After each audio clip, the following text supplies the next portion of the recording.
o furo da notícia. Apesar dos vários acidentes aéreos que ocorreram ultimamente, nem tudo está perdido para a aviação brasileira. Vamos mostrar o único avião que não caiu nem vai cair.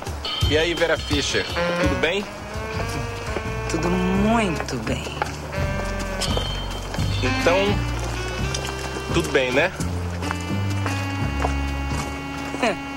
O que é, rapaz?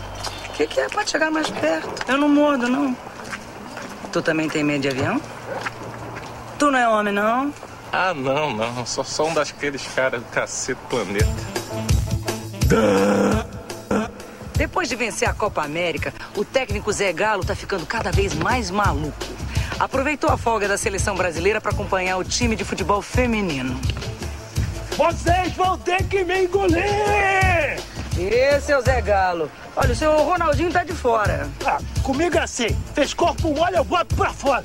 É mole? Preocupados com a reforma da Previdência, milhares de trabalhadores brasileiros estão antecipando as suas aposentadorias. E entre eles está o ídolo das crianças, o maior palhaço do Brasil, o Carequinha! Tá certo ou não tá?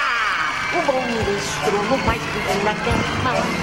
O bom ministro não faz uma criação. E quem está aqui para homenagear o Carequinha é o presidente aposentando Henrique Cardoso.